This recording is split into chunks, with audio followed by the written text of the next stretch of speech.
ये है SP media network और आप देख रहे हैं अनुभवी आंखें न्यूज। नमस्कार दोस्तों, आप देख रहे हैं अनुभवी आंखें न्यूज और मैं हूं आपके साथ संतोष गुप्ता। आइए देखते हैं दिल्ली की ये खास बड़ी खबर।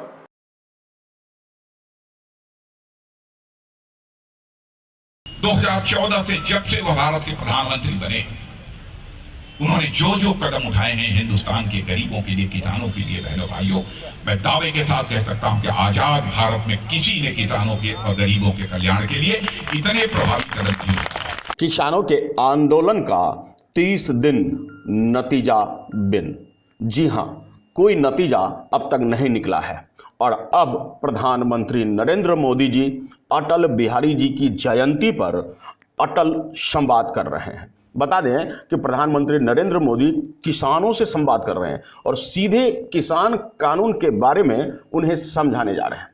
उन्होंने आज के दिन 9 करोड़ किसानों के खाते में 18,000 करोड़ रुपए भेजकर उनके सुख दुख में सहभागी बनने का एक पहल किया है। अटल जयंती के अवसर पर देश के अलग अलग हिस्सों में बीजेपी की 2,500 किसान चौपाल भी लगी है। ऐसे में दिल्ली के ककरोला में रक्षा मंत्री राजनाथ सिंह ने कमान संभाली। रक्षा मंत्री राजनाथ सिंह ककरोला मोड़ पर आकर क्या कुछ किसानों से संबोधित कर कहा, देखिए इस खास रिपोर्ट में। आज 25 दिसंबर है, स्वर्गीय अटल बिहारी वाजपेयी जी का आज यह जन्मदिन है।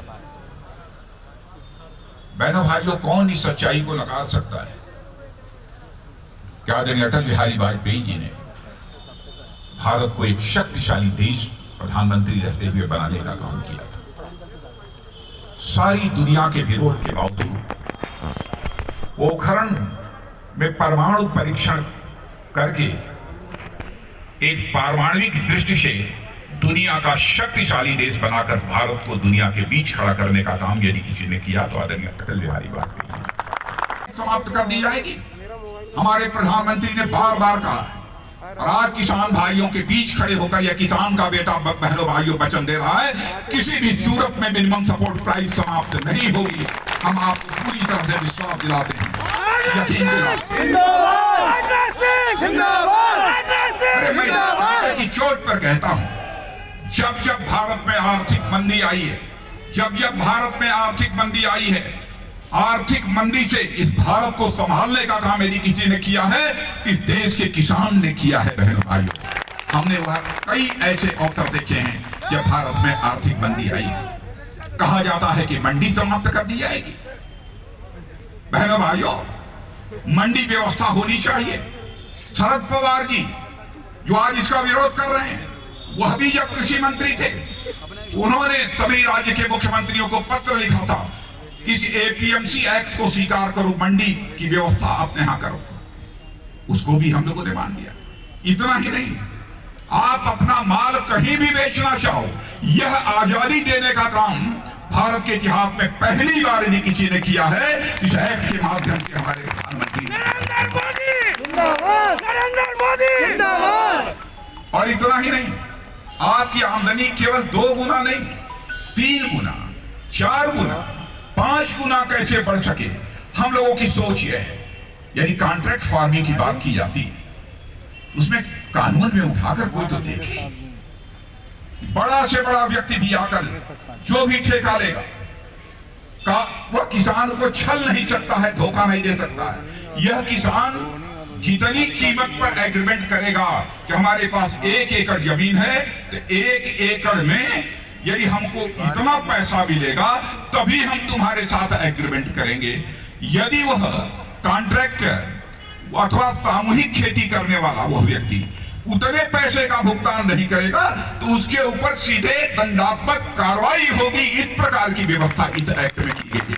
अब क्या चाहिए, जितनी अधिकतम सुरक्षा दी जा सकती है वह की गई। और मिनिमम सपोर्ट प्राइस के बारे में बहनों भाइयों, उठाकर आंकड़े देखिए। 2009 से लेकर 2014 तक मिनिमम सपोर्ट प्राइस पर कांग्रेस की सरकार ने कितनी खरीद की है और हम लोगों ने 2014 से लेकर 2019 तक कितनी खरीद की है, उनसे लगभग 3 गुना खरीद करने का काम हम लोगों ने किया है। लेकिन फिर भी हम लोगों के ऊपर संदेह किया जा रहा है, गलतफहमी की पैदा की जा रही है। जो भी हमारे बहन भाई धरने पर बैठे हैं लंबे समय से, मैं कहना चाहूंगा उसकी पीड़ा है। भले ही वह धरने पर बैठे हों, लेकिन वह किसान हैं, किसान मां की कोख से पैदा हुए हैं। उनके प्रति हमारे मन में बेहद सम्मान है।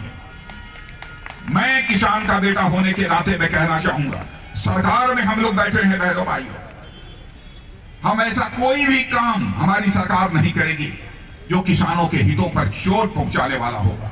एक बार इस एक्ट को लागू तो होने दीजिए, साल 2 साल आप यह एक्सपेरिमेंट करके तो देखिए इस एक्ट के अनुसार। यदि आपको लगे यह किसानों के लिए लाभकारी एक्ट नहीं है, तो मैं एक दावे के साथ कह सकता हूं, जैसा मैं प्रधानमंत्री जी की अपनी नीयत को मैं जानता हूं बहनों भाइयों, इसमें जो भी संशोधन आवश्यक होगा सारा संशोधन करने के लिए हम लोग पूरी तरह से तैयार हैं। पहले यह कहा गया था कि साहब इससे किसान तबाह हो जाएगा, लेकिन इसमें कुछ संशोधन किया जाए। 6 राउंड 7 राउंड बातचीत हो चुकी है। जो भी किसानों ने कहा वह संशोधन करने के लिए भी हमारी सरकार उसके लिए तैयार हो गई है। और हमारा कहना है कि समस्या का समाधान बातचीत के द्वारा भी हो सकता है। सब कुछ हो जाने के बावजूद बहनों भाइयों, आज भी मैं कहना चाहता हूं, हमारे प्रधानमंत्री जी से 2 दिन पहले ही हमारी बातचीत हो रही थी। उन्होंने कहा कि नहीं, किसी भी सूरत में किसानों के साथ संवाद बंद नहीं होना चाहिए, संवाद का सिलसिला लगातार हमारे किसान भाइयों के साथ चलते रहना चाहिए।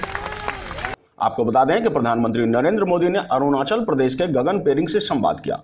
गगन ने पीएम को बताया कि उन्होंने अपने पैसों का इस्तेमाल ऑर्गेनिक फार्मिंग में किया और मजदूरों को पैसा दिया। पीएम मोदी ने गगन से पूछा, क्या कंपनी सिर्फ आपकी अदरक ले जाती है या जमीन ही ले जाते हैं? पीएम मोदी ने इसके अलावा ओडिशा के एक किसान से चर्चा की। पीएम मोदी ने इस दौरान किसान क्रेडिट कार्ड को लेकर उनसे बात की, फायदे पूछे। उन्होंने भी किसानों को सस्ते कर्ज उपलब्ध कराने की बात कही है। हरियाणा के किसान हरि सिंह ने भी पीएम मोदी से संवाद किया और उन्होंने भी कहा कि वो धान की खेती करते हैं, बागवानी करते हैं। महाराष्ट्र के किसान गणेश से भी पीएम मोदी ने संवाद किया। पीएम मोदी ने किसान से खेती और पशुपालन के अनुभवों के बारे में पूछा। आपको बता दें कि तमाम जगहों से पीएम मोदी ने किसानों के हालचाल लिए और उनकी उपलब्धियां भी गिना दी। साथ में उन्होंने किसानों के हित के बारे में सब कुछ कह दिया। वहीं दिल्ली के ककरोला मोड़ में राजनाथ सिंह ने मंच पर सीधे संवाद करते हुए कहा कि 2014 में जब हमारे मोदी जी प्रधानमंत्री बने तो इतिहास गवाह है कि उन्होंने तमाम वो फैसले लिए जो देश को आगे की ओर ले गया, उन्नति की ओर ले गया। और इतिहास गवाह है कि उनके जैसा कद्दावर नेता और प्रधानमंत्री हमारे देश में विरले ही पैदा होते हैं। जी हाँ, नरेंद्र मोदी जी के कठोर लेकिन देशहित के फैसले ने सबको चौंका रखा है। बता दें, ककरोला मोड़ से राजनाथ सिंह ने किसानों के फायदे, कानून के फायदे बताए हैं और साथ में कहा है कि किसान अपना आंदोलन छोड़ दें और मोदी जी के साथ संवाद के बाद एक बेहतर पहल के साथ एक समाधान भी ढूंढ रहे हैं। देखना दिलचस्प होगा कि आखिरकार किसान मोदी के इस अटल संवाद को कितनी गौर से सुनते हैं और उस पर अमल फरमाते हैं। ककरोला मोड़ से हमारे विशेष संवाददाता प्रभाष चंद्र शर्मा की रिपोर्ट। अगर आपने अब तक हमारा चैनल सब्सक्राइब नहीं किया है तो सब्सक्राइब करें और बेल आइकन अवश्य दबाएं ताकि खबरों का नोटिफिकेशन आपको मिलता रहे।